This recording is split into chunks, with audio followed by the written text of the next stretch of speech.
الحمد لله نحمده ونستعينه ونستغفره ونؤمن به ونتوكل عليه ونعوذ بالله من شرور أنفسنا ومن سيئات أعمالنا من يهده الله فلا مضل له ومن يضلله فلا هادي له ونشهد أن لا إله إلا الله وحده لا شريك له ونشهد أن سيدنا مولانا محمدا عبده ورسوله أما بعد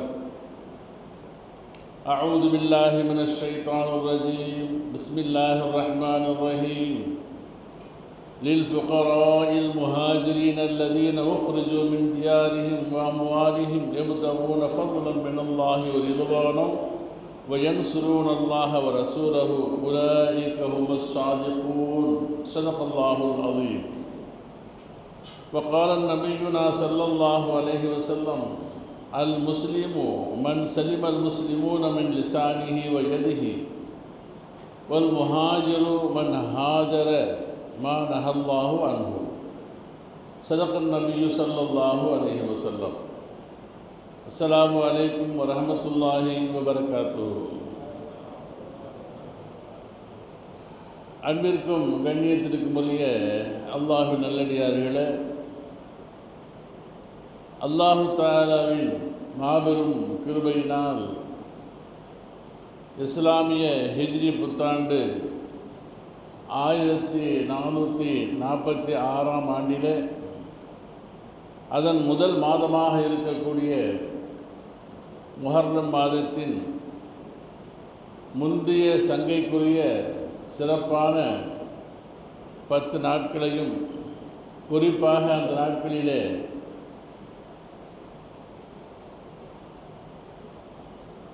9வது 10வது சிறப்பிற்குரிய நோன்பான ஆஷுராவுடைய நோன்பையும் நோற்ற பிறகு இந்த ஆண்டின் 2வது ஜும்மாவிலே நாமெல்லாம் ஜும்மா தொழுகைக்காக வேண்டி ஒன்று கூடியிருக்கின்றோம். அல்ஹம்துலில்லாஹ்.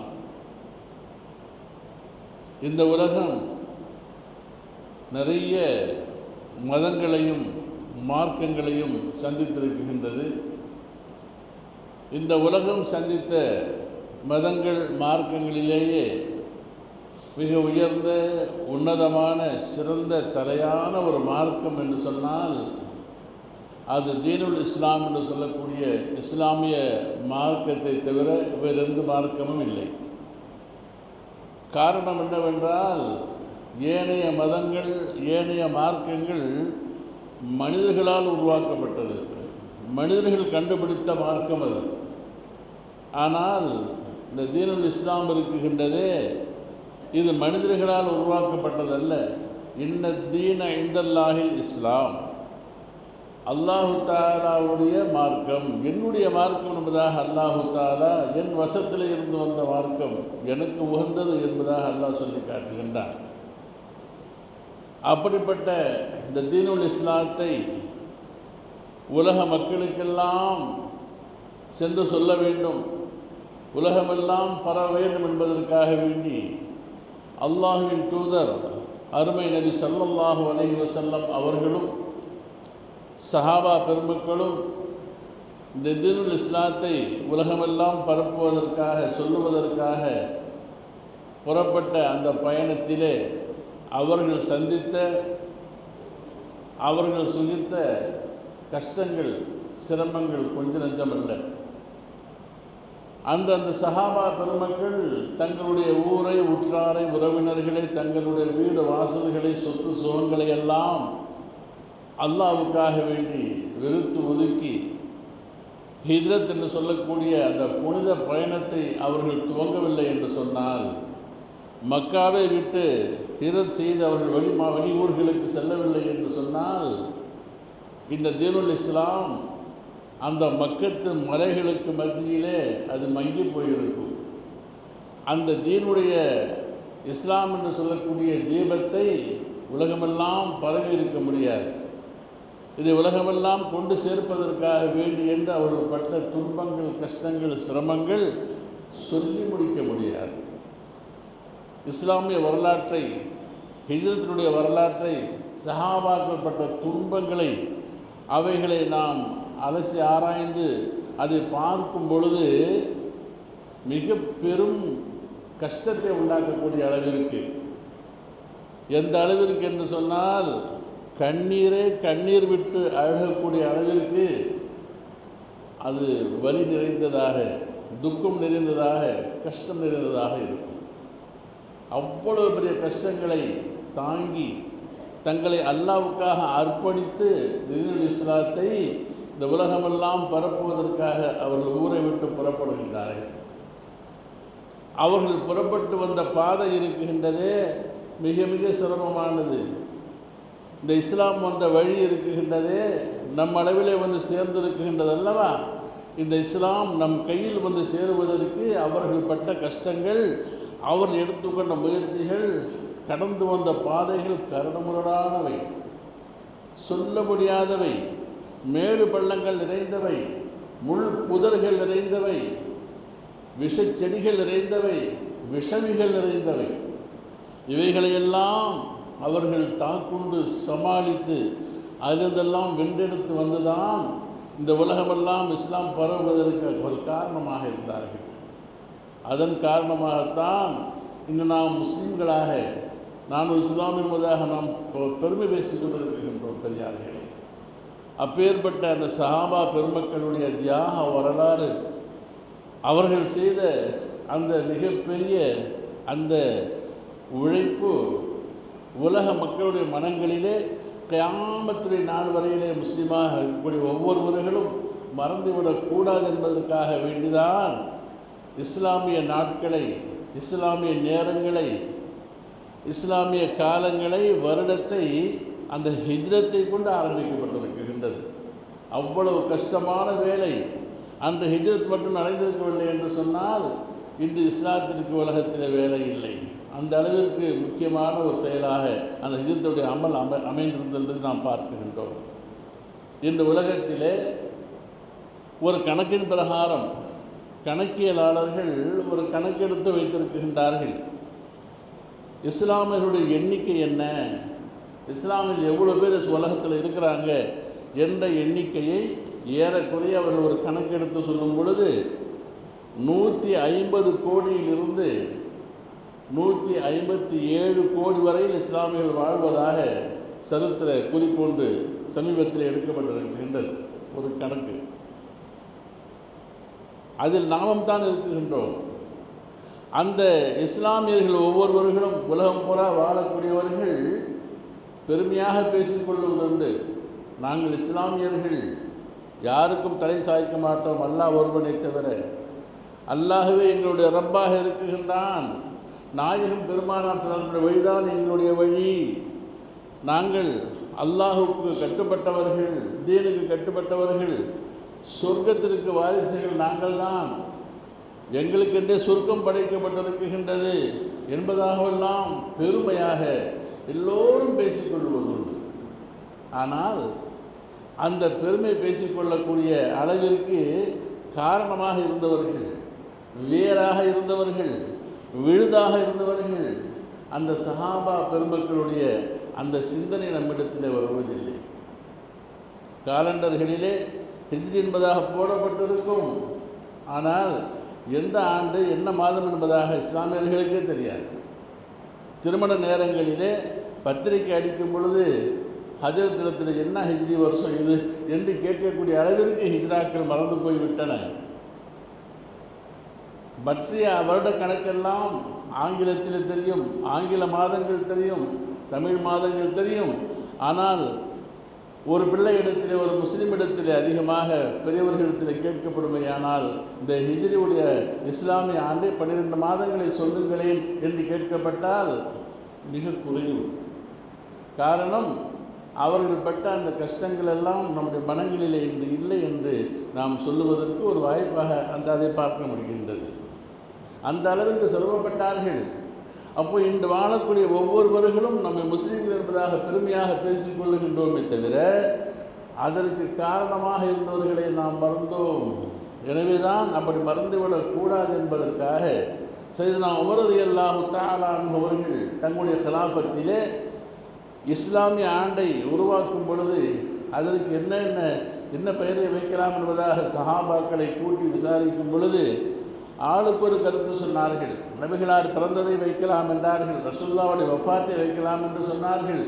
ரசூலுல்லாவுக்கு அல்லாஹ் ஹிதாயத், அதாவது இந்த வஹியை ஆரம்பமாக அறிவித்தான் அல்லவா, அந்த நுபுவத்தை கணக்கு வைக்கலாம் என்பதாகவெல்லாம் பல வகையிலே சொன்னாலும் கூட அலி ரலியல்லாஹு தஆலா சொன்னார்கள், இவையெல்லாம் எல்லா காலங்களிலும் நடக்கக்கூடியவைகள் தான், எல்லா வருட பிறப்புகளிலும் அவர்கள் வைக்குகின்றார்கள்.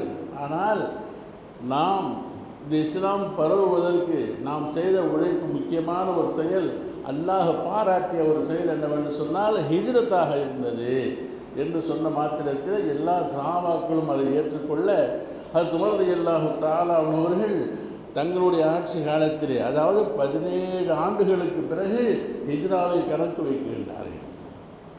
எனவே இஸ்லாமிய உள்ளங்கள் ஒவ்வொன்றும் ஹிஜ்ராவை மறந்துவிடக்கூடாது என்ற சிந்தனையை இந்த மாதத்திலே நாம் அதிகமாக நாம் கொள்ளுவதோடு நம்முடைய இளவல்களுக்கும் அதை நாம் பயிற்சிக்க வேண்டும், சொல்ல வேண்டும். ஹிஜ்ரத் என்று சொன்னால் என்ன என்று பார்த்தால் அது ஹிஜ்ரத் என்பது வெறுக்குதல், ஒதுக்குதல், விட்டுவிடுதல். அல்லாஹ்வுக்காக வேண்டி தங்களுடைய சொந்த ஊரை, தங்களுடைய சொந்த மனது விரும்பக்கூடிய வஸ்துக்களை, ஆசாபாசங்களை அல்லாஹ்வுக்காக வேண்டி விடுத்து, அல்லாஹ்வுடைய திருப்தி தான் எனக்கு முக்கியத்துவம், அவனுடைய அருள் வேண்டும், அவனுடைய சந்தோஷம்தான் என்னுடைய சந்தோஷம் என்பதாக மனதிலே கொண்டு எதையெல்லாம் இது விருப்பமாக கருதுவாரோ அதையெல்லாம் விட்டு அல்லாஹ்வுக்காக வேண்டி ஒதுங்கிக் கொள்வதற்கு ஹிஜ்ரத் என்பதாக பெயர். அது அல்லாமல் இன்னும் சில வார்த்தைகளும் விஷயங்களுக்கும் ஹிஜ்ரத் என்பதாக சொல்லப்படும். உதாரணத்திற்கு ஒரு குடும்பம் ஒரு ஊரில் வாழ்கின்றார்கள். அந்த ஊரிலே சரியான வாழ்வாதாரம் இல்லை, மழை இல்லை, விளைச்சல் இல்லை, வியாபாரம் சரியில்லை என்பதற்காக வேண்டி குடும்பத்தோடு வேறு ஊருக்கு சென்று வாழ்வதை முடிவெடுப்பார்களேயானால் அதுவும் ஹிஜ்ரத்து தான். எதற்காக வேண்டி? வாழ்வாதாரத்திற்காக வேண்டி. இன்னும் சில பேர் குடிபெயர்வார்கள். தாங்கள் வாழக்கூடிய ஊர் அது நமக்கு பாதுகாப்பானதாக இல்லை, பக்கத்தில் வாழக்கூடிய சமுதாயத்தினர்கள் நமக்கு தொல்லை தந்து கொண்டிருக்கின்றார்கள், அல்லது காட்டு மிருகங்கள் அவ்வப்பொழுது புகுந்து வீட்டிலே படையெடுத்து வந்து நமக்கெல்லாம் தொல்லைகள் கொடுக்கின்றன, அதனால் வேறு ஊருக்கு சென்று விடலாம் என்று செல்லுவது உண்டு. ஆனால் இந்த ஹிஜ்ரத் என்ற பயணம் இருக்குகின்றதே, வியாபாரத்திற்காக சென்றதோ அல்லது விலங்குகளுக்கு பயந்து சென்றதோ அல்ல, மாறாக அல்லாஹு தாலாவுடைய கட்டளைகளை நிறைவேற்ற முடியவில்லை, மார்க்கத்தை பின்பற்ற முடியவில்லை, இறை திருப்தியை பெறுவதற்குண்டான எந்த அம்சமும் இந்த ஊரில் செய்ய முடியாது, தொழுகை விட மாட்டேங்குகின்றார்கள், குர்ஆன் ஓத முடிவதில்லை, இஸ்லாம் பிரகாரம் நடக்க முடியவில்லை என்னும் பட்சத்தில் இஸ்லாத்திற்காக, இபாதத்திற்காக, அல்லாஹ்வுடைய திருப்திக்காக வேண்டி சென்றார்கள் அல்லவா, அதைத்தான் மார்க்கம் இன்று ஹிஜ்ரத் என்பதாக சொல்லிக் கொண்டிருக்கின்றது. அந்த நிலையில்தான் சஹாபா பெருமக்கள் தன்னுடைய பிராந்தத்தை விட்டார்கள், சொத்து சுகங்களை விட்டார்கள், எல்லா வகையான தங்களுடைய சொந்தக்காரங்களை எல்லாம் விட்டு அல்லாஹ்வுக்காக வேண்டி புறப்பட்டு செல்கின்றார்கள். இஸ்லாமிய வரலாற்றிலே ஹிஜ்ரத் என்பது 2 தடவை நடந்திருக்கின்றது. ஹிஜ்ரத் என்பது 2 தடவைகள். முதலாவதான ஹிஜ்ரத் என்பது நபி ஸல்லல்லாஹு அலைஹி வஸல்லம் அவர்களுக்கு நுபுவத் வந்து ஒரு 5 ஆண்டுகள் மிக சிரமப்பட்டு கழிக்கின்றார்கள். சஹாபாக்களிலே ரொம்ப கம்மியான பேர் தான் இருக்கிறாங்க.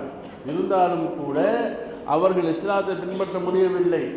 தொழுதால் அடிவிழும், பாங்கு சொன்னால் உதைப்பார்கள், குர்ஆன் ஓதினால் அவர்களுக்கு உயிர் பயம், உயிர் போகக்கூடிய அளவுக்கு சித்திரவதைகள், இவைகளையெல்லாம் தாங்கிக் கொள்ள முடியாத சஹாபா பெருமக்கள் ரசூலுல்லாஹ்விடத்திலிருந்து, யா ரசூலல்லாஹ், எங்களால் பொறுக்க முடியவில்லையே, இப்படியெல்லாம் எங்களுக்கு துன்பு விளைக்கின்றார்களே, இதற்கு ஒரு வழி இல்லையா என்று கேட்ட பொழுது நாயகம் பெருமானார் ஸல்லல்லாஹு அலைஹி வஸல்லம் அவர்கள் சொன்னார்கள், லவ் ஹரஜ்தும் இலல் ஹபஸா, அபிசீனியா நாட்டுக்கு நீங்கள் போக வேண்டாமா, அங்கு போய்கொள்ளுங்கள், ஃபைன்ன ஃபீஹா மலிகன், அங்கு ஒரு அரசர் இருக்குகின்றார், அந்த அரசர் லா யுதுலமு அஹதா, யாருக்கும் அவர் எந்த துன்பம் தருவதில்லை, அந்த ஊருக்கு நீங்கள் சென்று விடுங்கள் என்பதாக சொல்லி நபி பெருமானார் ஸல்லல்லாஹு அலைஹி வஸல்லம் அவர்கள் நுபுவத்திற்கு பிறகு 5 வருஷத்திலே அதற்கு அனுமதி தருகின்றார்கள்.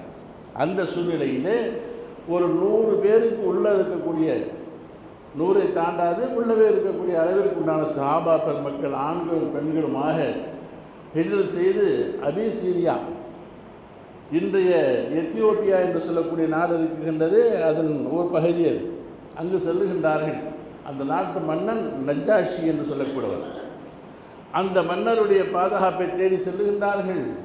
இங்கே மக்களுக்கு குஃபார்கள் இதையும் அறிந்து கொண்டு ஒரு சில குழுவினர்களை ஏற்பாடு செய்து மன்னருக்கு சில பரிசு பொருட்களை எல்லாம் கொடுத்து அங்கு சென்று இவர்களை விரட்டி விடும்படியாக சொல்லுங்கள், மோசமானவர்கள் இவர்களை அங்கு வாழவிடக்கூடாது என்பதாக சொல்லி அனுப்பி வைக்கின்றார்கள். அந்த குழுவினர்கள் அரசரிடம் சில முறையிடுகின்றார்கள்.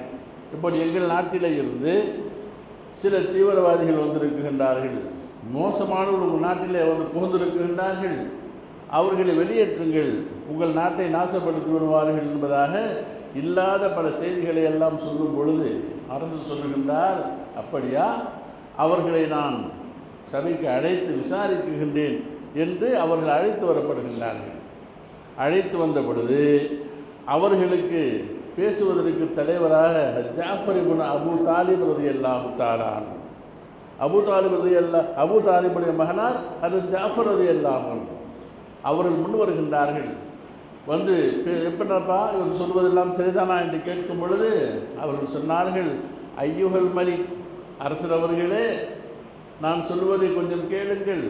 புன்னா கௌமன் ஜாஹிலியா, நாங்கள் மூடர்களாக இருந்தோம், அறிவினர்களாக இருந்தோம், நஅபுதுல் அஸ்னாம், சிலைகளை வணங்கி கொண்டிருந்தோம், நஅகுலுல் மையத்த, செத்தவைகளை சாப்பிட்டு கொண்டிருந்தோம், ஒனக்தவுல் அர்ஹாம், சொந்த பந்தங்களை வெட்டி வாழ்ந்தோம், எங்களிலே வலியவர்கள் வலுவிழந்தவர்களை துன்பப்படுத்தக்கூடியவர்களாக கஷ்டப்படுத்தக்கூடியவர்களாக வாழ்ந்தோம், மனித தன்மை அற்றவர்களாக இருந்தோம், நாங்கள் செய்யாத குற்றமில்லை, எல்லா பாவங்களையும் நாங்கள் செய்து நாங்கள் நிம்மதியாக இதுதான் வாழ்க்கை என்பதாக கருதி இருந்தோம். இந்த சூழ்நிலையில் தான் அல்லாஹ் ஜல்ல ஷானுஹு வ தஆலா எங்களுக்கு ஒரு நபி அருளினான். வந்ததன் பிறகு எங்கள் நேர்வழிப்படுத்தினார்கள், மனிதனாக மாற்றினார்கள், ஒரு தெய்வ கொள்கையை சொன்னார்கள். வந்த அந்த நபி முந்திய எல்லா நபிமார்களையும் மெய்ப்படுத்தினார்கள். மூசாவையும் ஈசாவையும் யூசுஃபையும் முந்தைய நபிமார்களை எல்லாம் வரிசையாக சொல்லி காட்டுகின்றார்கள். ஜாஃபர் ரலியல்லாஹு தஆலா அன்ஹு அவர்கள் இதையெல்லாம் பொறுமையாக கேட்டுக்கொண்டிருந்த மன்னர், அவர் ஒரு கிறிஸ்தவர்.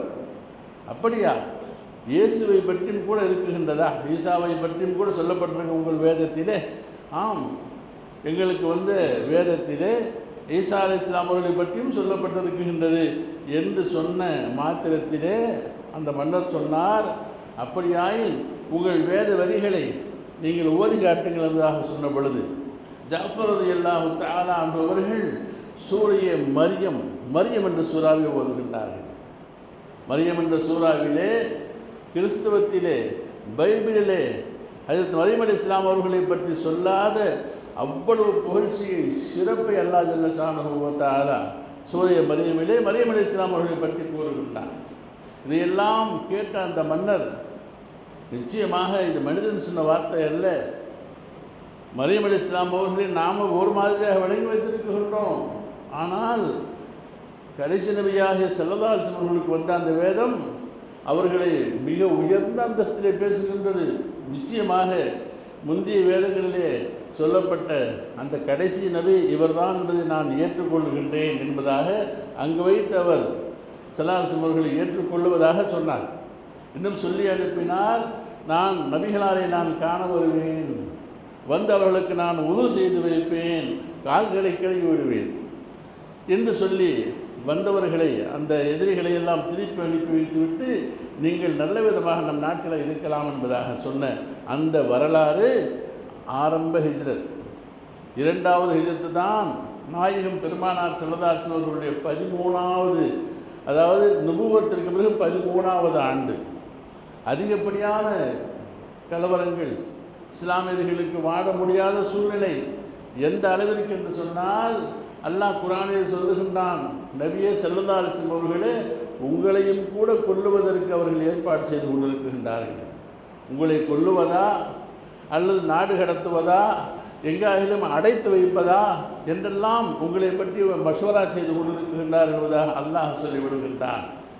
இதை அறிந்த பெருமானார் ஸல்லல்லாஹு அலைஹி அவர்கள் அல்லாஹ்வுடைய உத்தரவு பிரகாரம் ஹிஜ்ரத்திற்காக வேண்டி நீங்கள் மதீனாவிற்கு சென்று விடுங்கள் என்று சொன்னதின் பேரிலே சஹாபா பெருமக்கள் மதீனாவிற்கு செல்கின்றார்கள்.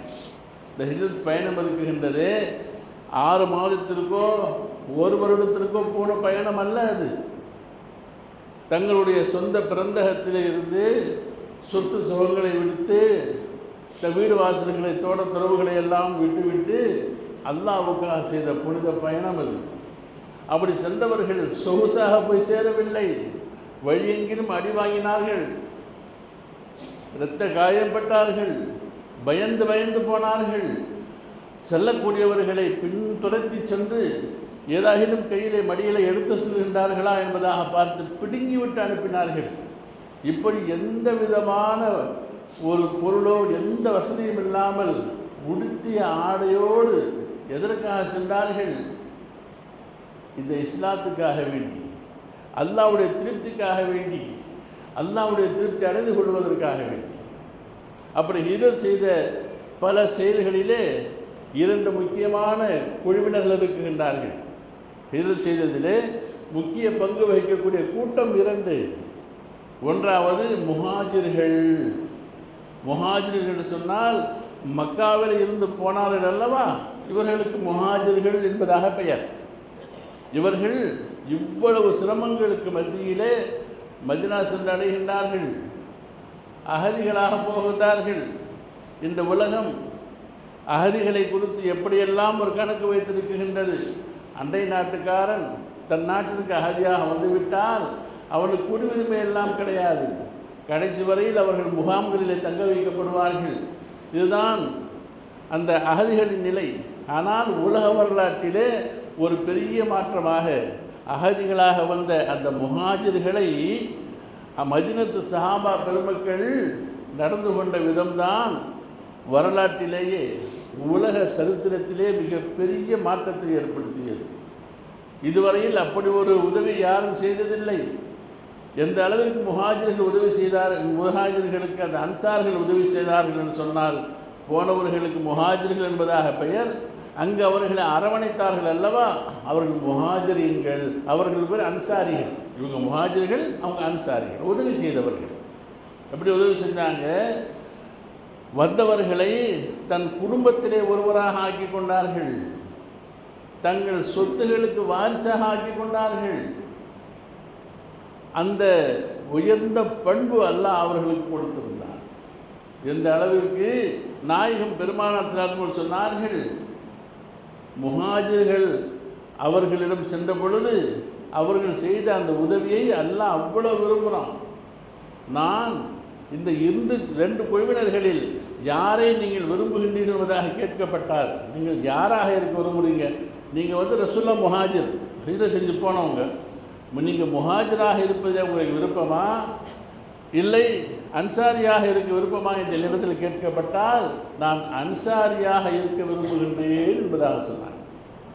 அந்த அளவிற்கு உயர்ந்த தரம் அவர்களுடைய அந்த பணிவு, அவர்களுடைய தியாகம் ரொம்ப பெருசு.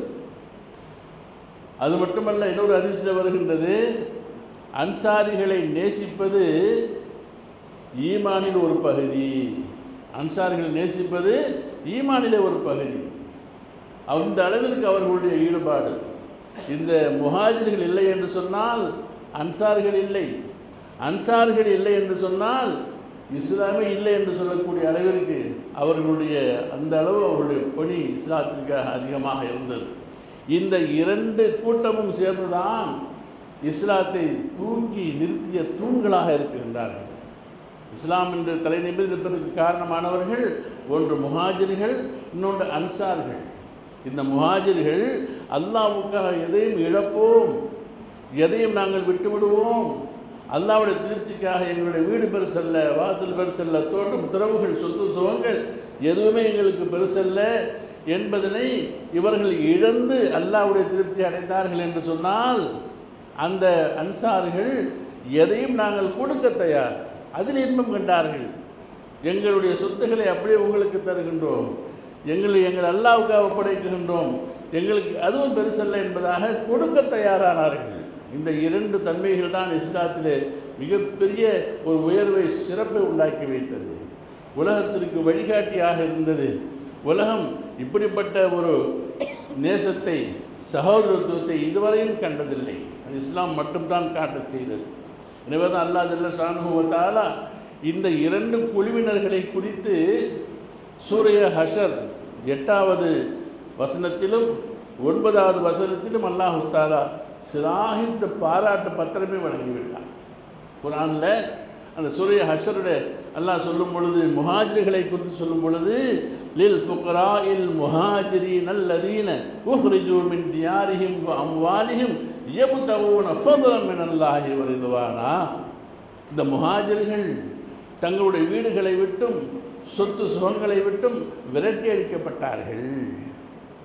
அப்படி விரட்டி அடிக்கப்பட்டவர்கள் அதை சந்தோஷமாக அனைத்தை விட்டவர்களாக அல்லாஹ் ரசூலுடைய திருப்திக்காக வேண்டி, அல்லாஹ்வுடைய தீனை நிலைப்படுத்துவதற்காக, ரசூலுடைய அந்த அன்பை பெறுவதற்காக வேண்டி அப்படியே விட்டுவிட்டு வந்தார்கள். உலாயிக ஹுமஸ் ஸாதிகூன், அவர்கள் தான் உண்மையான முஸ்லிம்கள், சாதிகீன்கள், அல்லாஹ்வுக்காக அனைத்தையும் துறந்தார்கள் என்பதாக பாராட்டு பத்திரத்தை முஹாஜிர்களுக்கு ஒருபுறம், அதே போன்று அன்சார்களுக்கும் அல்லாஹ் தஆலா கூறுகின்றான். வல்லதீன தபவ்வஉ தார மின் கப்லிஹிம், இன்னும் சிலர் இருக்கின்றார்கள், இந்த முஹாஜிர்கள் அவர்களிடம் சென்று சேர்வதற்கு முன்பாக ஈமானிலே அவர்கள் ஈமான் கொண்டிருந்தார்கள், வீடு வாசலோடு இருந்தார்கள். அவர்கள் யுஹிப்பூன மன் ஹாஜர இலைஹிம், தங்களிடத்திலே முஹாஜிர்கள் வருவதை ஆசைப்பட்டார்கள், முஹப்பத்து வைத்தார்கள். வலா யஜிதுன ஃபீ சுதூரிஹிம், அவனுடைய மனங்களில் எந்த ஒரு காழ்ப்புணர்ச்சியும் அவர்கள் கொண்டதில்லை. அல்லாஹ்வுக்காகவே அனைத்தும் திறந்தார்கள். வலவு கானபிஹிம் ஹசாசா, அவர்களுக்கே பல தேவைகள் இருந்தது, அவர்களும் ஏழ்மையில் தான் இருந்தார்கள், கஷ்டவாதிகளாகத்தான் இருந்தார்கள். என்றாலும் கூட அவர்கள் தங்களுடைய சொத்து சுகங்களை அவர்களுக்கு பங்கிட்டு கொடுக்க தயாரானார்கள் அல்லவா. உலாய்க்கும்பல் முஃப்லிஹூன்கிறான், வெற்றி அடைந்து விட்டார்கள் என்பதாக சொல்லி அல்லாஹ் தஆலா இரண்டு பேருக்குமே பாராட்டு பத்திரம் வழங்குவதை நாம் அந்த சூறாவின் மூலமாக பார்க்க முடியும். அவருடைய அந்த தியாகங்கள் தான் இன்று உலகமெல்லாம் இஸ்லாம் பரவுவதற்கு, நாம் நம்மை முஸ்லீம்கள் சொல்லுவதற்கு நாம் மார்த்தட்டி கொண்டிருக்கின்றோம். அந்த தியாகம் இல்லை என்று சொன்னால், அந்த அமல் நடைபெறவில்லை என்று சொன்னால், ஹிஜ்ரத் நடைபெறவில்லை என்று சொன்னால், அந்த தீனுல் இஸ்லாம் அரபுலகத்தோடு தங்கி இருந்திருக்கும், இங்கே வருவதற்கு வாய்ப்பு இல்லாமல் போய்விடும். எனவே அந்த விஷயங்கள், வரலாறுகள் நம்முடைய மனங்களை விட்டு அகலக்கூடாது, நம்முடைய சந்ததிகளுக்கு சொல்லப்பட்டு கொண்டே இருக்க வேண்டும். அந்த சஹாபாக்களோட நேசம் இருந்து கொண்டே இருக்க வேண்டும். அவர்களை போன்று நாமும் கூட அந்த சகோதரத்துவத்தை நாம் பின்பற்ற வேண்டும். அல்லாஹ்வுக்காக கொடுக்க தயாராக இருக்க வேண்டும். அல்லாஹ் எதை விடும்படியாக சொன்னானோ அது விடவும் தயாராக இருக்க வேண்டும். ஹிஜ்ரத் என்பது அன்றோடு முடிந்து விடவில்லை, கியாமத் வரையில் ஹிஜ்ரத் இருப்பதாக பெருமானார் சொன்னாங்க. கியாமத் வரைக்கும் ஹிஜ்ரத் இருக்குகின்றது. அவர் சிலர் சொல்லக்கூடிய ஹிஜ்ரத் இருக்குகின்றது, வீட்டை விட்டு போங்க, நாட்டை விட்டு போங்க என்பதாகவெல்லாம் அல்ல. சிலர் சொன்னார்கள், அல் முஸ்லிமு மன் சலிமல் முஸ்லிமூன மின் லிசானிஹி வ யதிஹி, ஒருவன் தன்னை முஸ்லீம் என்று சொல்லிக்கொள்ள வேண்டும் என்று சொன்னால் அவனால் பிற முஸ்லீமுக்கு கையாலோ நாவாலோ யாரால் தொந்தரவு இருக்காது. யார் பிறருக்கு தொந்தரவு நாவாலையும் கொடுக்க மாட்டார், கையாலும் கொடுக்க மாட்டார் என்றிருப்பாரோ அவர்தான் உண்மையான முஸ்லீம் என்று சொன்னார்கள். அதே போன்று முஹாஜிர்கள் அன்றோடு முடியவில்லை, கியாமத் வரையில் இருக்கின்றார்கள். முஹாஜிர்கள் யார் என்று சொன்னால், மன் ஹாஜர மா நஹல்லாஹு அன்ஹு, அல்லாஹு தஆலா எந்தெந்த வேலைகளை விட்டெல்லாம் ஹராமாக்கி இருக்கின்றானோ, இதை செய்யக்கூடாது, இதை சாப்பிடக்கூடாது, இந்த இடத்துக்கு போகக்கூடாது, இது தப்பான காரியம், ஹராமு, சிலர் சொன்னாங்க இது கூடாதுன்னு சொல்லியிருக்கிறாங்க என்று எந்தெந்த காரியங்கள் எல்லாம் மார்க்க நமக்கு சொல்லுமோ, ஆகாத, தேவையில்லாத, வெறுக்கத்தக்க ஹராமான காரியங்களை விட்டும் மனசு ரொம்ப விரும்புகின்றது. என்றாலும் அல்லாஹ்வுக்காக யார் விட்டார்களோ அவர்கள் தான் சிறந்த முஹாஜிர் என்பதாக எம்பெருமானார் சொன்னாங்க. அப்போது இந்த சரித்திரத்திலே இந்த வரலாறுகளை நாம் பார்க்கும் பொழுது கொள்ள வேண்டிய படிப்பினைகள் என்னவென்று சொன்னால், இறைவனுக்காக இறக்கவும் தயாராக இருக்க வேண்டும், இறைவனுக்காக கொடுக்கவும் தயாராக இருக்க வேண்டும். இஸ்லாமியர்களுக்கு மத்தியில் அந்த நேசவாசம் வளர வேண்டும். அந்த சஹாபாக்களுடைய அந்த வரலாறுகள் நம்முடைய கல்வியில் என்றும் இருக்கும் பொழுதுதான் அந்த தன்மைகள் ஏற்படும். அதற்காகத்தான் இந்த ஆண்டிற்கு பெயரே ஹிஜ்ரா ஆண்டு. அதை மறந்து விடாதீர்கள் என்பதனை குறித்து நமக்கு சொல்லப்பட்டிருக்கின்றது. நான் உங்களுக்கு சொன்னதை போன்று மிக வருத்தத்துக்கு ஒரு விஷயம் என்னவென்று சொன்னால், இன்றைய இளவல்களுக்கு ஆங்கில மாதங்கள் தெரியும், தமிழ் மாதங்கள் தெரியும். நம்முடைய இஸ்லாமிய மாதங்களில் முஹர்ரம், சஃபர், ரபியுல் அவல், ரபியுல் ஆஹிர் 12 மாதம் சரியாக சொல்லு என்பதாக சொன்னால் சொல்ல தெரிவதில்லை. அதை நாம் பயிற்றுவிக்கப்பட வேண்டும்.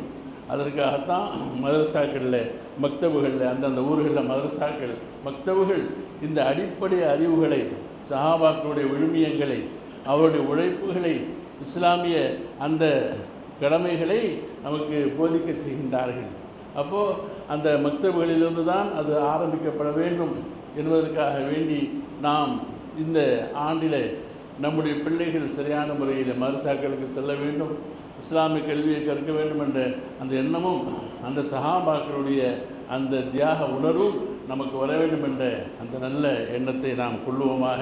இல்லாமல் அல்லாஹ் ஜல்ல ஷானுஹு வ தஆலா அருள் செய்வானாக. வாஹிரு தஅவானா அல்ஹம்துலில்லாஹி ரப்பில் ஆலமீன்.